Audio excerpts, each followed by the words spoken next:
Once upon a time, there was a little boy called Howard who loved writing stories. Little Howard dreamed of being a writer, and so he sat and wrote every night. But everything he wrote was fucking shite, yeah. Wubba-dubba-doo, wubba-dubba-doo. Worst writer in the world, worst writer in the world, worst writer in the world, worst writer in the world. He's a stupid, suck-ass, rubbish writer. Welcome to the worst writer in the world. Hooray! Although, unusually, this week, we're actually going to be talking about a film that's arguably quite good. Ooh. I watched the movie The Fly, the remake of The Fly from the 80s by David Cronenberg. Starring Jeff Buzz Goldblum. Yeah, Jeff the Fly Goldblum. Yeah, because not because I think it's it's not one of those movies that I particularly like. I think I definitely enjoyed. No, this you movie when like I The first Fly saw it. too. We all know that. That's your favourite of the Fucking Fly classic, movies. Yeah, brilliant movie. It doesn't really fit in with the other movies we've talked about in exactly the same way, except for the fact that it's a movie we reference a lot, right? And that's kind of what brought me to it. In the same way that we talk about Supergirl and Gremlins a lot, even when we're not actually talking about the movies, we just keep referring back to it. And The Fly comes up all the time. And so, to the point that Jeff Goldblum has become a character in Gret Bitchleaf, a recurring character in Gret Bitchleaf. Yeah. And in that, he is always part fly. He's called Jeff Goldblum, but he is also the character from the end of this movie, like when he's being sick on his dinner and stuff, and saying buzz buzz and flying away. Famously. Famously, He yeah, does in definitely this does. He's movie. always saying buzz. Yeah. So because it's such a kind of a part of our, kind of internal universe, I thought it was worth watching. I'm not sure if we're going to get anything out of this episode because it was just quite a well put together movie. It's quite, it's good. So I don't know how much we're going to find to enjoy about talking about it, but we're going to have a go. Yeah.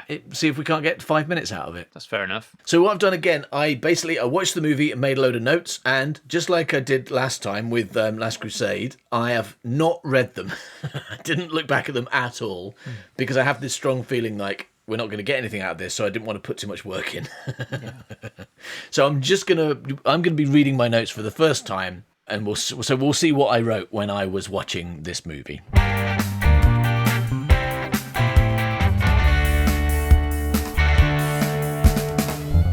All right, so it says, we open on Jeff Goldblum at a posh party being maximum Jeff Goldblum.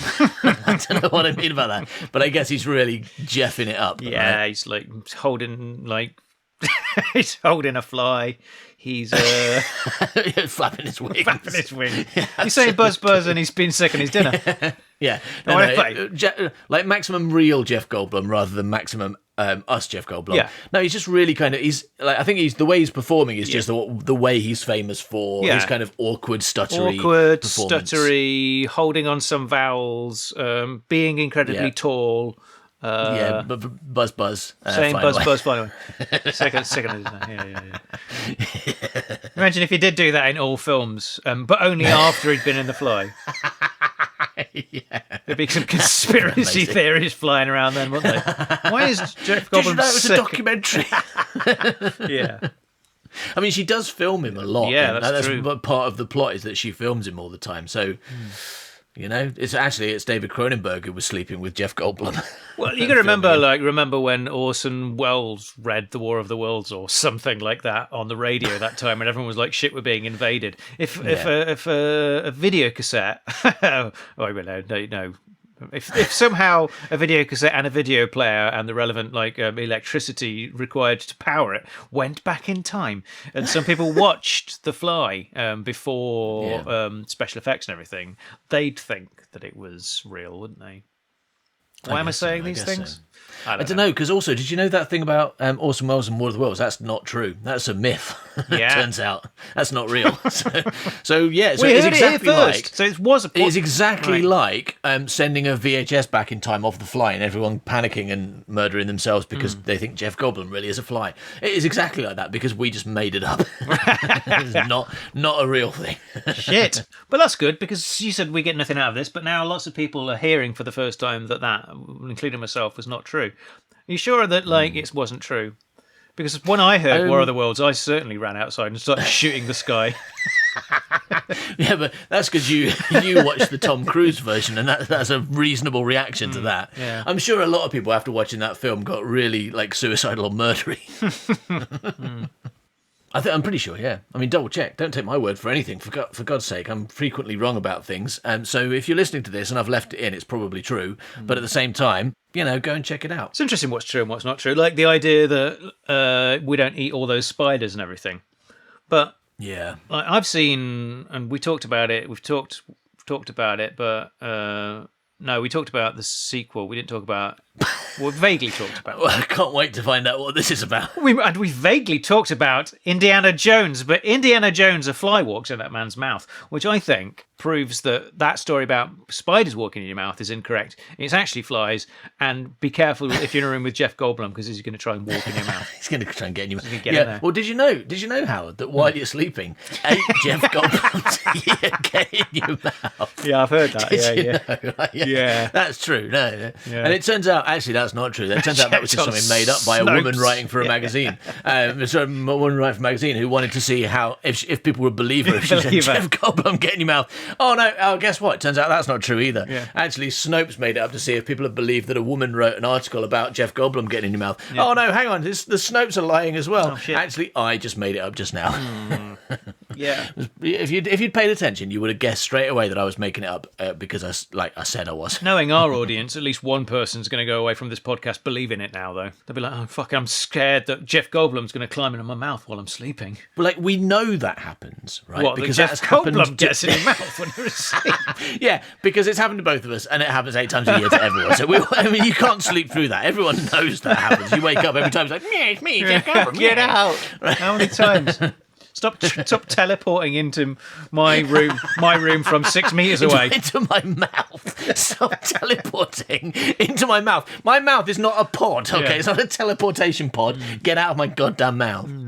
No, what I was going to say is not that we know that Jeff Goldblum gets in our mouth 8 times a year, although we do know that as well. We know that. I think. Obviously, we know that. 8 times But the a thing year. I was going to say is we know that just like when someone hears something and they're told that it's not true, the way your memory works is sometimes you forget the fact that you heard it as something that's not true. Yeah. And you just remember the fact because it happened to me. Really early on, when we were first recording Man by Cam, we were having a chat, and I remembered reading somewhere that if you're being attacked by a dog, if you're being attacked by a dog and you grab its front legs and pull it apart, the dog immediately dies.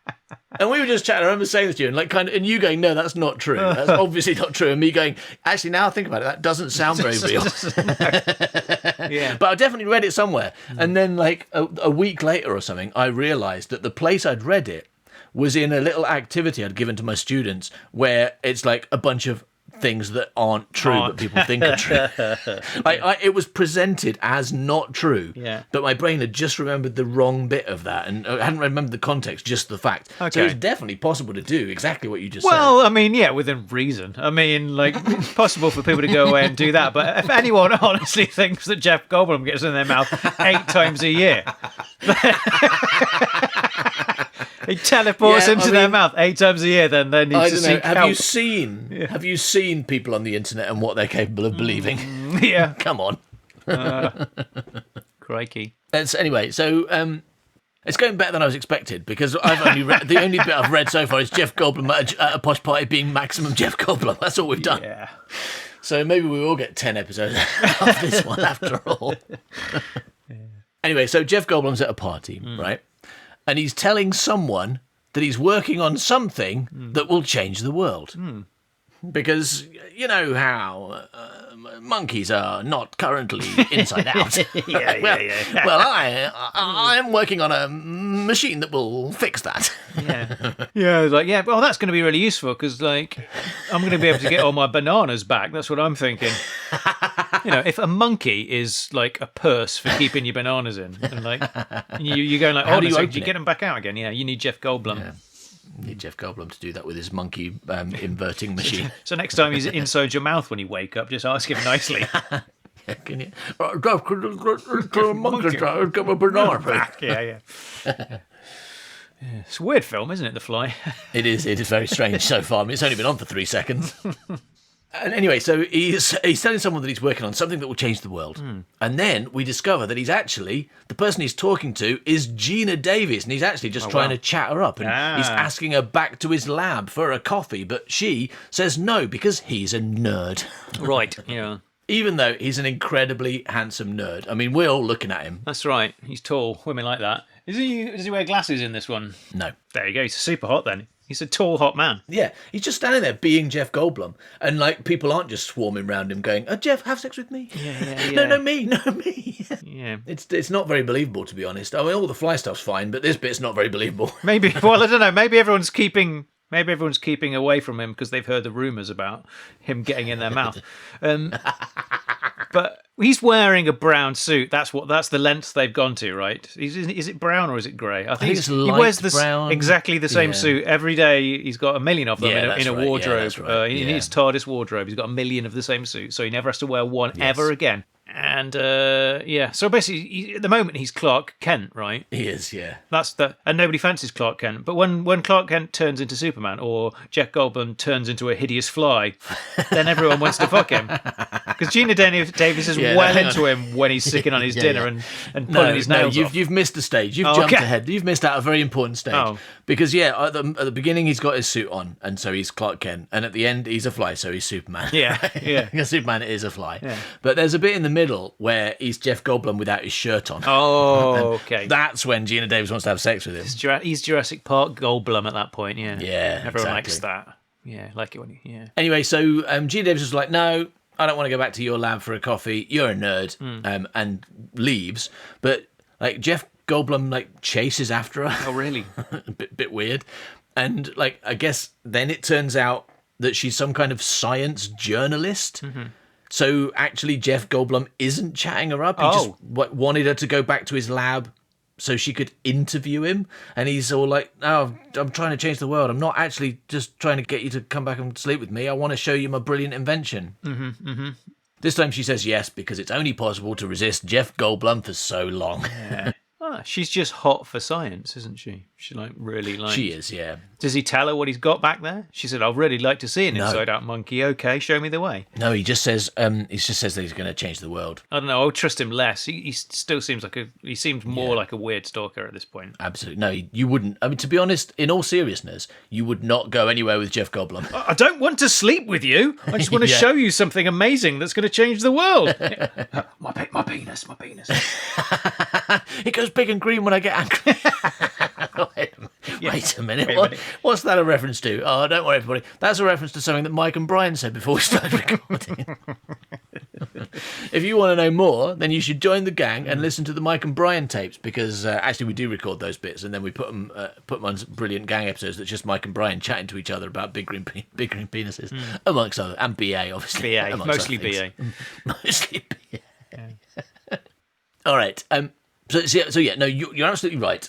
In reality, you would not go with Jeff Goldblum because he's some weirdo you've never heard of. He's at a party and he's all like, come back to my lab in the middle of fucking nowhere and look at my brilliant invention that's going to change the world. You would say no. Yeah. Absolutely. But Gene Davis says yes because it's a movie. You know, we've got to get to the next bit of the movie. Yeah, people were more trusting back then, weren't they? No, I don't think so. I mean, in movies. Oh, in movies, yeah, I absolutely. mean, if you made that movie now, she wouldn't go in the movie. No, he'd have to kidnap him and fly away Yeah. like he does later on.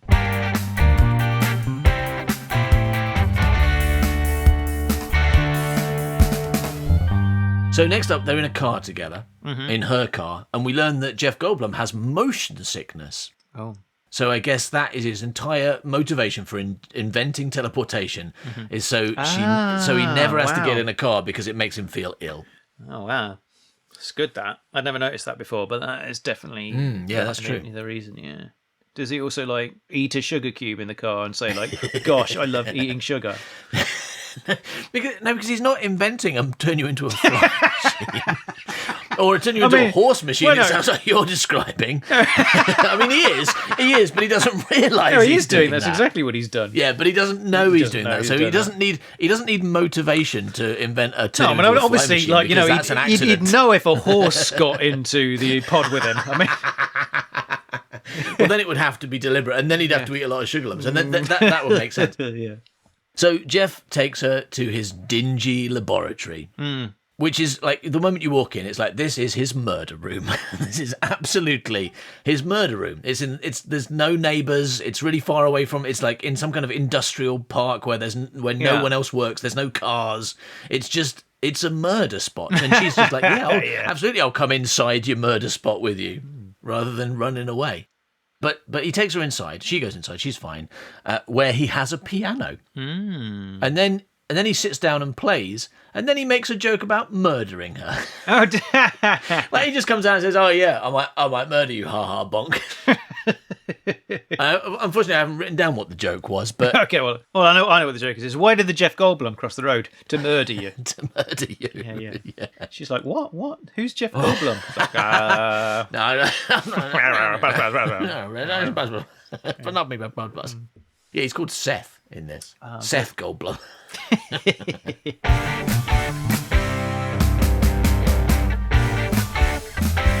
So next up, he shows her his pods. And he asks her for something personal, an item of clothing or jewellery.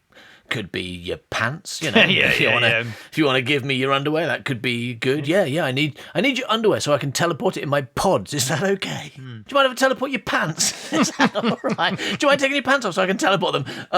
Bye. But I gotta go down. Bye. Yeah. Yeah, because obviously the only way he can prove this is by teleporting something personal. So she takes a stocking off. Okay. Yeah, she does. Which is all very well for the awkward flirting, but defeats the object of using something unique that he can't just switch out for another one. That's true. Right? I mean, she's got two. It's she's certainly got two not for a start. the first thing. Yeah. Well, and you think that he's pulled the other one off without noticing? I think knew the other one. I'd be checking if he's like, look, I'm going to teleport. I'd look at my other leg and check in case he'd got that one as well. I'd forgotten that. Yeah, I know you were joking about pants, but I think if someone said to me, "Can you give me something to put in a teleporter?" the last thing I'd do is start taking my clothes off. No, absolutely. You'd be like looking in your pockets, going, "Oh, my keys. Here you go. Yeah. My keys are pretty unique."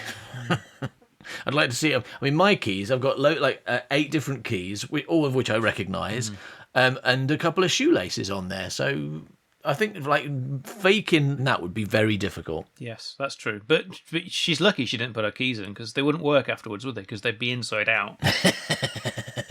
Yeah, that's true. A stocking doesn't matter because you can just turn it the right way around again. Yeah. It's really, stockings go inside out all the time. That's true. When she took them off, they probably went inside out because that's how they come off. So they went the right way around. And he's like, "Wow, look, I turned your stocking the right way around with my turn stockings the right way around machines." Yeah. It's might be a bit much, to be honest. It's necessary. I don't think, because it happens with my socks all the time, but I don't think I've got room to put those pods in my house just to put my socks the right way around. Yeah. So she takes her stocking off, and Jeff Goldblum acts like he's never seen clothes before. But as we know from later, he's only seen one outfit, which he wears over and over again. So he's really shocked that other clothes exist. And he looks at the stocking like it's the most amazing thing he's ever seen in his life. Like he didn't know such material could possibly exist. And he's like, "Oh, this is not a white cotton shirt or a tweed jacket. What on earth is going on?" Yeah. Then he puts her stocking in the pod and starts the machine. No, it's his now. It's like he's instantly claimed it. It's like because she gave it to him, so it's his now. It's mine now.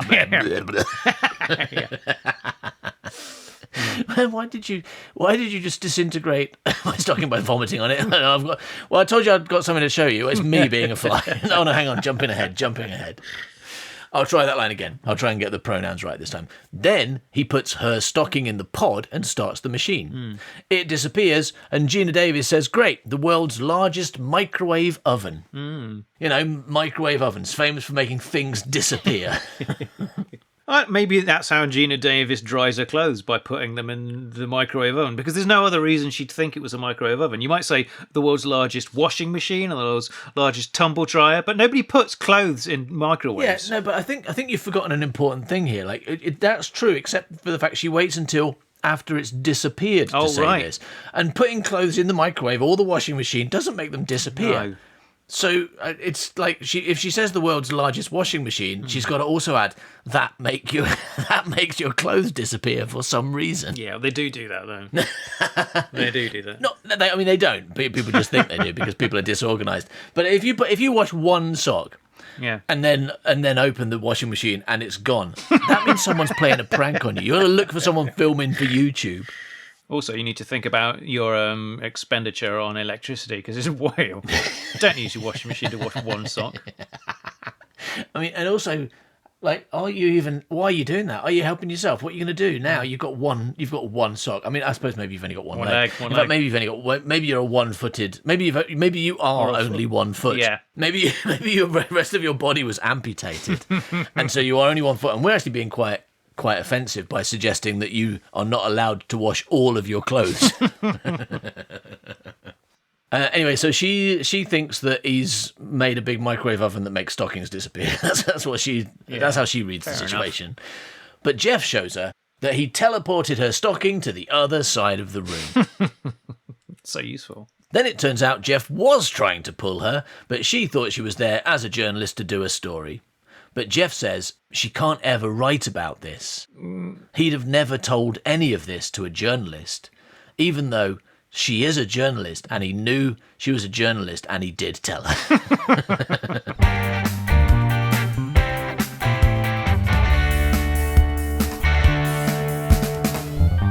You know what, Howard? I really like listening to us, but sometimes I do wish I could look at us as well. Yeah. You know? In fact, I like listening to our shows, but sometimes I wonder how heavily edited they are. And secretly I suspect they are quite edited, and there's a lot of stuff that gets cut out. Mm-hmm. And I'd really enjoy the opportunity to watch us unedited and just kind of see what it's like before we cut all the really, really stupid stuff out and make ourselves seem more intelligent than we actually are. Yeah. Where can I do that? Can I go to patreon.com/manbycow and get immediate access to live streams of us recording already released and future Worst Writer episodes, amongst other things? And can I become a member and therefore be involved and watch live as we record future Worst Writer episodes and other things, please? I no idea. Yes, I can. All right, I'm going to go and do that now. Okay. All right, let's get back to Jeff Goldblum, shall we? Yes, please.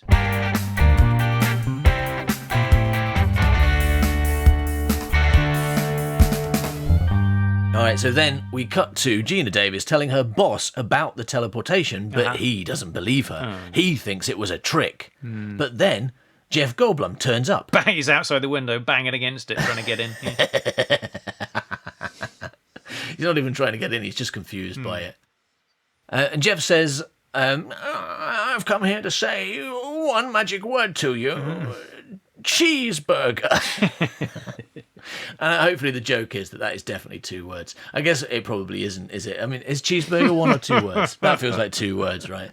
It should be 2 words. I don't know. I think a lot of places probably write it as 1. Because cheese is a word and burger is a word, but and therefore, if you put cheese in a burger, I suppose it kind of melts into the burger, so it becomes 1 word. So he says, I've come to here to say one magic word for you, cheeseburger. And then he puts his hands in her face in a really weird way. Mm-hmm. Like he's like, cheeseburger, like he's like really up close. It's really disturbing. Mm-hmm. And then cut to them in a cafe eating cheeseburgers. So I guess he hypnotized her. That's what he was doing with his hand. Or maybe he teleported the idea of saying yes to this weirdo Jeff Goldblum into her brain. Teleport, yes. And then she's like, yes, I'd like to have a 1-word cheeseburger with you, please. All right, my next note says Gina Davis is a pretty bad character. I think as a bad person rather than a badly drawn character. Oh, right. Because at this point, she's all like, I want to write an article about the thing you expressly told me not to write an article about because I think the world needs to know because I want to be famous for telling it and I don't care what you think, Jeff Goldblum. I just want to write the article. So she's a bad journalist. She's an evil journalist. But Jeff makes a deal with her that she won't tell the story now if he lets her follow him around and tell the whole story later. And the story will end, he says, the story will end. The story will end with me teleporting myself and a fly getting in and all kinds of stuff happening. I've got spoilers. Yeah. So then Gina Davis goes home and finds her boss in her shower. And it turns out that he's her ex and he still has a key. So he just walked into her house and took his clothes off and had a shower, which seems kind of abusey. I'd be really upset if my boss did that to me. I'd be like, get out of my shower, Gary. Why'd you just come all the way to Greenwich to use my rubbish shower? Your wife's going to be really upset when she hears about this. Yeah, I mean, that's a bit different. It's a little bit different because you weren't previously dating Gary, were you? No, So- it's not because neither of them have permission and therefore it's inappropriate. It doesn't matter if I was previous. I mean, and to be honest, I was previously dating Gary. It doesn't mean he's allowed to come to my house and break in and start showering. Yeah, but like imagine you've got the key to some place and you really, really need a shower.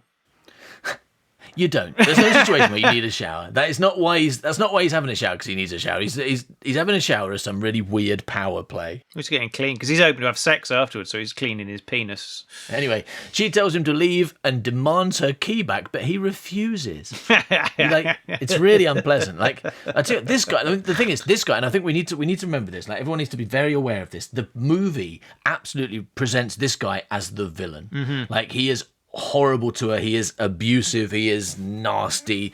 He is smarmy. He is the typical 80s villain. All right, and that happened all the way through until the end, where he suddenly turns into the hero. But let's not worry about that until we get there, right? Because right now he is 100% villain. Yeah, I suppose. I mean, the thing is, the arc of Jeff Goldblum is to go from like slightly geeky but well-meaning perhaps into terrible murderfly, and so the arc of this guy is to be terrible and become good. Unfortunately, No. I guess it's just not much of an arc. It's just bad. Hi. He doesn't become good. He just finds himself in a situation where he has to save himself. But yeah, we'll get into the details when we get there. It's a bit weird. Anyway, cut to Gina Davis.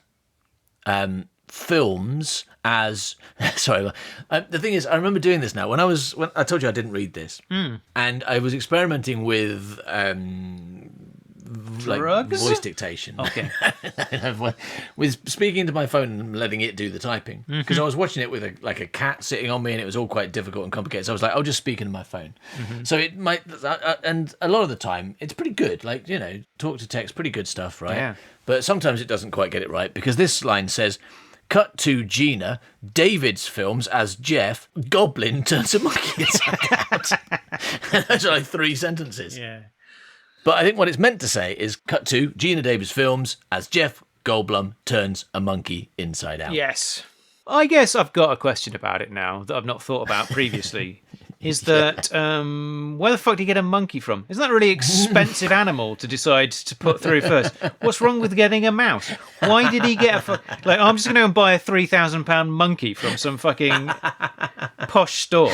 You're right there. He does say he's being funded by someone, but even then... Yeah, that's not the kind of monkey they give you, though, usually either, is it? No, you're right. You wouldn't start, because the next line is, Jeff Goldblum says the machine doesn't understand flesh because Jeff Goldblum doesn't understand flesh. So that means he doesn't need to be using a monkey yet. He absolutely could have started with mice, and that's what scientists do, right? They start with something that we as humans consider more expendable. You could have put a fly in, right? And then that would explain everything that happens later on. Yeah, true.